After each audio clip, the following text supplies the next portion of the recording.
how can people become a morning person or learn to get up early more easily and more regularly? Yeah. 3 days of pain, the rest is easy. So it takes about 3 days to shift the biological mechanisms to make you a morning person. Are you one of those people who feels like mornings are the worst part of the day? You're not alone. Many of us struggle with getting up early and starting the day off right.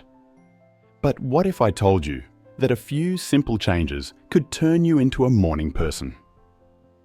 In this video, we're going to explore how to become a morning person using the daily routine of Dr. Andrew Huberman, a neuroscientist at Stanford University known for optimizing routines for both body and mind. By following his method, you can create a routine that sets you up for success without feeling like you're sacrificing your comfort. If somebody wants to get up earlier, you need to stack the 4 primary, what are called Zeitgebers or timekeepers. So named because some of the early chronobiologists that discovered this stuff and the underlying mechanisms were German, as it were. So the number one Zeitgeber, the number one way to shift your circadian clock, which is this cluster of neurons that sits a few centimeters above the roof of your mouth, is to view bright light at a time when you want to be awake, AKA the morning.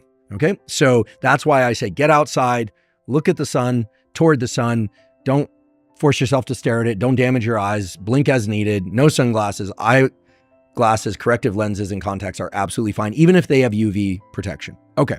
Dr. Andrew Huberman's morning routine is designed to optimize your brain and body to perform at its best. He begins his day by waking up early around 5 or 6 a.m., believing that this time is key to regulating our circadian rhythms, which can significantly improve sleep quality and energy levels throughout the day. His next step? Exposure to natural light. As soon as you wake up, Huberman recommends getting at least 10 minutes of sunlight exposure. If it's still dark outside, a light box can help simulate this effect. The reason for this is simple. Our bodies are tuned to natural light, and getting sunlight early in the day helps to wake up our internal clock. This step is a game changer for those who struggle with staying alert in the morning. But the routine doesn't stop there. One of the first things Dr. Huberman does is hydrate, which is essential for rebalancing the body after a night's rest.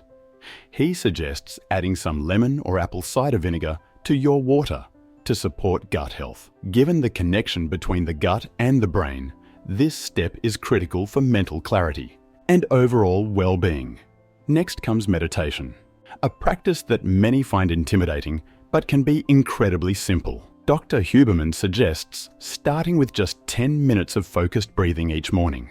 This not only helps reduce stress, but also balances the autonomic nervous system, which governs your fight or flight response. In addition, it's one of the best ways to prepare your brain for a productive day.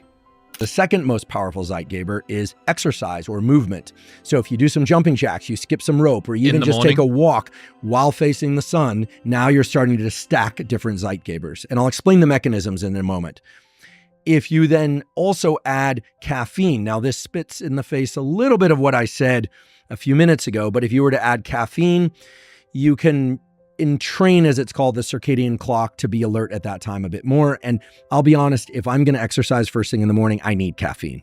I can't wait that 60 to 90 minutes. If I need to jump right into exercise, I find it's easiest for me to do 30 minutes after waking, 3 hours after waking, or 11 hours after waking. And a lot of people find that the same. But of course, exercise when you can, because it's that important. But if you want to, quote unquote, optimize your energy levels for exercise, typically people will notice that has to do with your temperature rhythm. Okay, so we've got sunlight, we've got exercise or movement of any kind. It could be jumping jacks, could be walking. You don't have to do a full workout.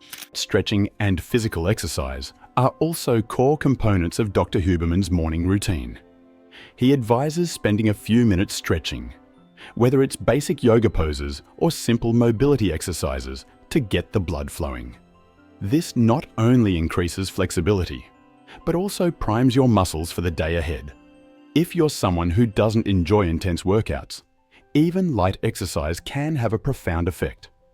Dr. Huberman incorporates some form of exercise every morning, whether it's a jog, weightlifting, or even high-intensity interval training. The goal is to boost cardiovascular health and metabolism, making sure you have the energy you need to get through the day, of course.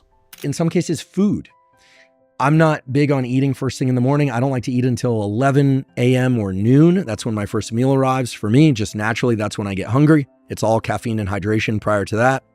But if you were to eat something first thing in the morning, that's part of the way you entrain your circadian clock to essentially wake you up earlier. Of course, no morning routine would be complete without breakfast. Dr. Huberman emphasizes the importance of a healthy meal rich in protein, healthy fats, and complex carbohydrates. Examples include eggs with avocado or whole grain toast with almond butter.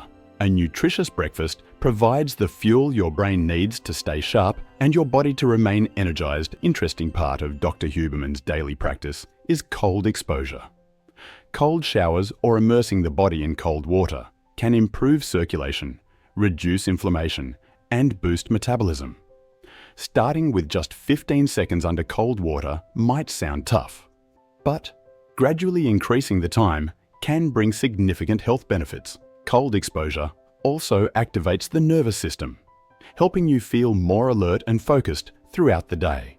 Dr. Huberman also emphasizes the mental side of the morning routine. He dedicates time to journaling, writing down thoughts, goals, and reflections.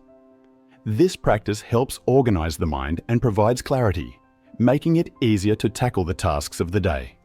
Journaling is a simple yet powerful way to enhance self-awareness, track your progress, and keep you grounded in your intentions. So, when I said it takes 3 days, if tomorrow you want to start beginning the process of becoming an early riser, you'd set your alarm for 5 a.m. No matter what time you went to sleep the night before, you're going to get up and you're going to do the 4 things that I described. Maybe leave out food if you don't want to eat. Finally, Dr. Huberman sets daily goals. Writing down what you want to achieve not only gives you a sense of purpose, but also makes you more likely to stay focused throughout the day.